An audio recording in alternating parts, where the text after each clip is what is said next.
las dudas respecto a las causas de muerte del actor Gene Hackman. Sigue la incertidumbre, pero hemos ido conociendo de a poco algunos detalles de parte de los avances de la autopsia, sobre todo, porque si bien están todavía investigando lo que pasó en su vivienda y se dieron a conocer además estas imágenes que son es el último registro que existe de él hace poco, claro, a sus 95 años, un registro que se viralizó después de que se conoció su fallecimiento, donde se ve ahí su avanzada edad, pero ayer ya se comentaba de 4 escenarios que está evaluando ahora la policía. Uno de ellos es un doble homicidio, que es algo que cada vez pierde más fuerza, porque desde un principio lo que dijeron desde la policía es que no había ninguna huella de señales de violencia o que se pudo haber cometido algún delito.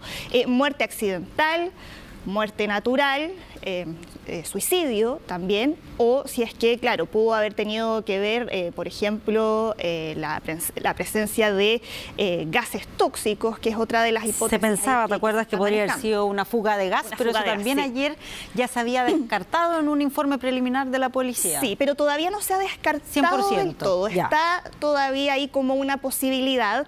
Pero ya se inició el proceso de autopsia con los resultados iniciales. Los resultados definitivos todavía falta varias semanas para poder conocerlos en su totalidad, pero los resultados iniciales nuevamente dicen que ni él ni su esposa, que también murió, sufrieron algún tipo de trauma externo o signos de violencia.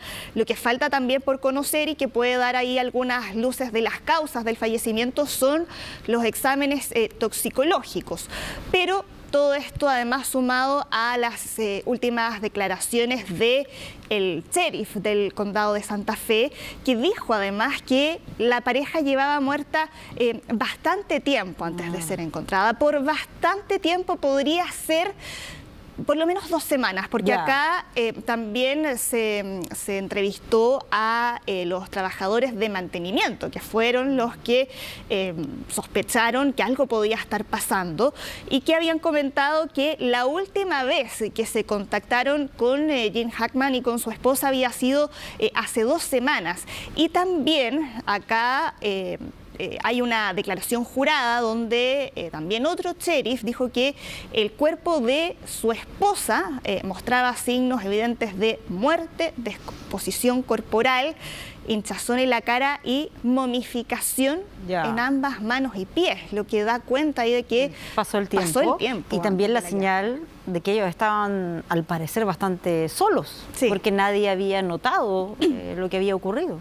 Exactamente, y ayer lo que ya habíamos alcanzado a comentar de lo que había publicado TMZ, que decían que cuando entró la policía a la mansión, habían encontrado que estaba abierta la puerta, aunque no había ningún signo evidente de fuga de gas. Por eso es que, claro, ayer se decía que quizás esa hipótesis podría perder fuerza, pero es algo que no se ha descartado, ni tampoco que pudo haber sido algún tipo de envenenamiento por monóxido de carbono.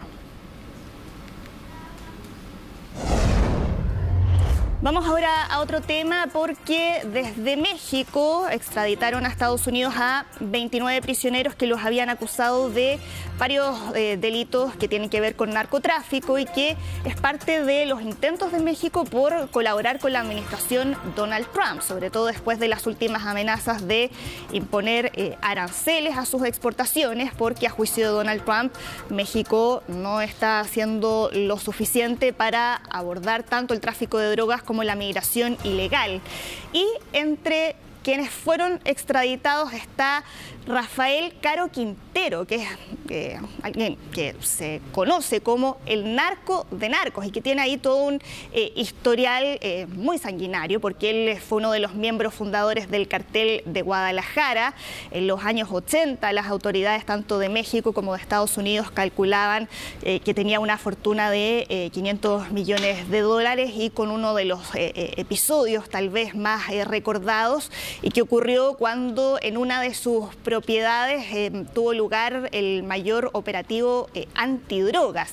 Y él después mandó a secuestrar a Enrique Camarena, que había sido el agente de la DEA en Estados Unidos, que se había dado cuenta, el que había dado la orden ahí, y también al piloto del avión de ese operativo. Los mandó a secuestrar y después a torturar en un episodio que fue tal vez uno de los más tensos en las relaciones entre Estados Unidos y México durante la década de los 80. Y por mucho tiempo las autoridades de Estados Unidos habían tratado de llevarlo a la justicia, por lo menos durante 40 años. Y por todos esos factores que ya están hablando acá de una de las extradiciones más importantes en la historia de México y también un paso relevante en las relaciones entre ambos países. Ahora él ya llegó a Estados Unidos y se espera que durante la tarde comparezca ante el Tribunal de Nueva York.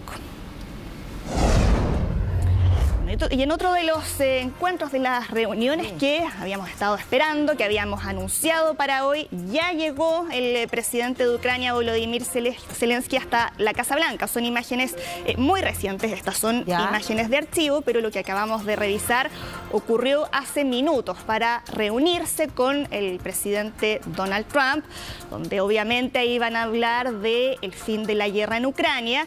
Pero también acá en los días previos mucho se había estado conversando sobre este acuerdo que se espera que firmen hoy día, en el que Ucrania le va a dar acceso a Estados Unidos a los llamados minerales raros, que es una de las tierras raras que se dice. Sí. Que es en el fondo lo que busca también Trump, es como ganar algo con todo este conflicto, ¿no? Sí. Y por eso es que está en medio del conflicto presionando para llegar a este acuerdo para obtener ganancias con la explotación de esas tierras raras. Claro, que son parte de las riquezas naturales que tiene Ucrania y que tienen importancia sobre todo en la industria tecnológica. Por eso la importancia que eso significa para Estados Unidos, y había sido Volodymyr Zelensky quien le había hecho ese ofrecimiento hace un tiempo, ahí tratando de entrar un poco en la mente de Donald Trump, en su mentalidad comercial, con el fin de recibir a cambio apoyo financiero y apoyo militar. El problema es que acá Zelensky ha insistido en que este acuerdo tiene que tener también garantías de seguridad, y eso aún no se sabe de qué manera se va a materializar, porque antes de la reunión, en las conferencias de prensa, las rondas de preguntas que ha habido durante la semana, Donald Trump se le ha preguntado de qué manera van a cumplir ahí con la exigencia que está planteando ahora Ucrania de requerimientos y garantías de seguridad. Él dijo, esa es responsabilidad de Europa. Entonces, que tal vez ahí pueda haber... Está tan claro ahí el detalle. Sí, no está... Sí. Es parte de las dudas que todavía existen ahí en torno a este acuerdo. Estados Unidos estaba exigiendo más en un comienzo de lo que va a recibir. Ahí tuvo que hacer algunas concesiones. Vamos a ver qué es lo que de su estilo negociador, ¿no? Que él está en la Casa Blanca actuando siempre también como empresario. Claro, ya también a través ahí de... Claro, la apuesta que lanza primero siempre es mayor para tratar de conseguir después lo que realmente está buscando. Sí, van a dar después una conferencia de prensa, así que ahí vamos a estar atentos a los detalles que se entreguen después de esta reunión entre Donald Trump y Volodymyr Zelensky.